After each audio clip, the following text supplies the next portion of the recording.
Hello and welcome to the South Fiordland Bush Flying series. And if you're new to me and to this video series, check the link in the description to episode number 1, which will tell you all about it, where we are and what we're doing.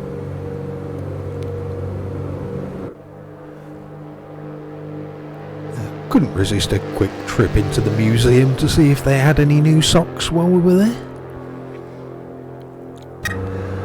But back to flying, and the Fjord Tours brochure tells us about Leg 4. South Fiordland is home to a number of clubs and societies, and next we get to visit one of these, which is located at Dusky Track. The club is for members only in the evening, but during the day they do give guests a guided tour, so you'll be able to get to have a look around. This is one with a big white stripe up the middle of the runway, if I remember correctly. Rather than being able to state that as a fact, with some of these locations I am partly remembering all this as we go along.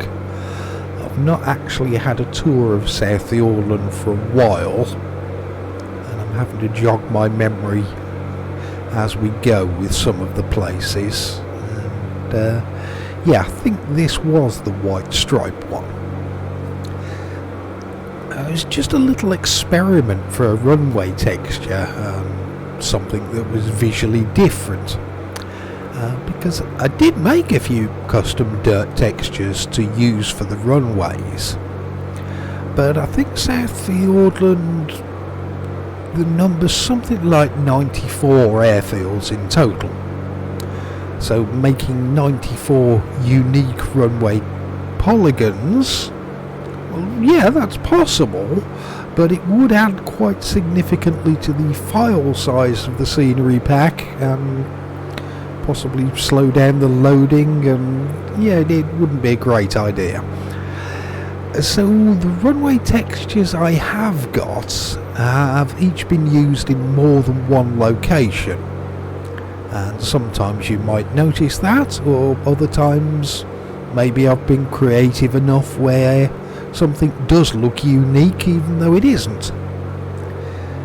This one was just having a play to make a runway that didn't look like any of the others, and it ended up having a big white stripe on it. You can see that as we're getting closer now, and it's one of the easier ones to land at. It's lined up with the valley and shouldn't provide us with too many problems on approach, and it's a bit like the very first one at South Arm, where it's surrounded by trees but you've got enough room to get in and land. So I don't know how good the landing will be, but I'm at least confident that this will be a landing and not a crash, or something that needs Control Shift and E.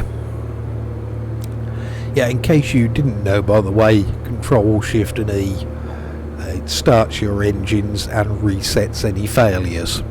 So if you do lose a propeller, you can use that to instantly grow one back again.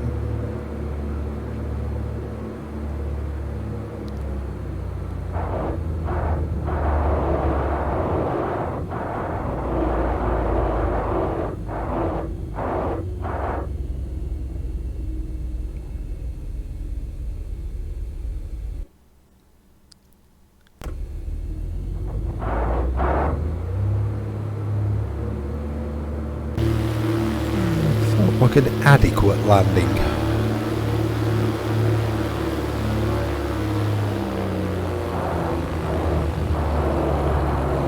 Yeah, it was alright, wasn't it?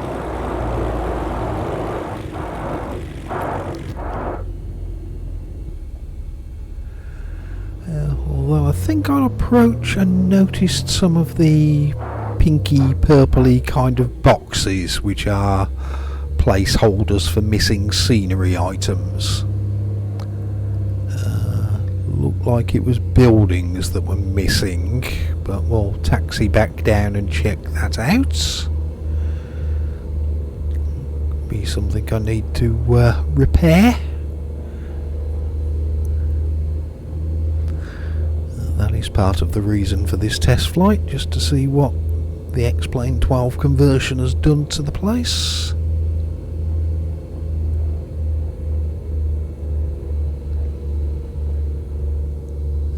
Yep, missing clubhouse building over there, which I can replace that with a different building. And 2 boxes over this side.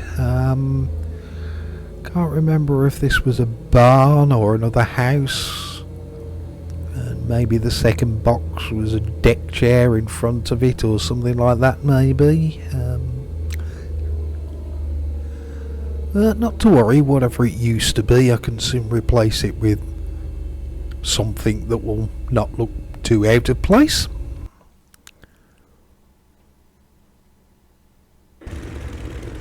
Yeah, that'll do. New clubhouse over there for the Time Machine owners, clubhouse building.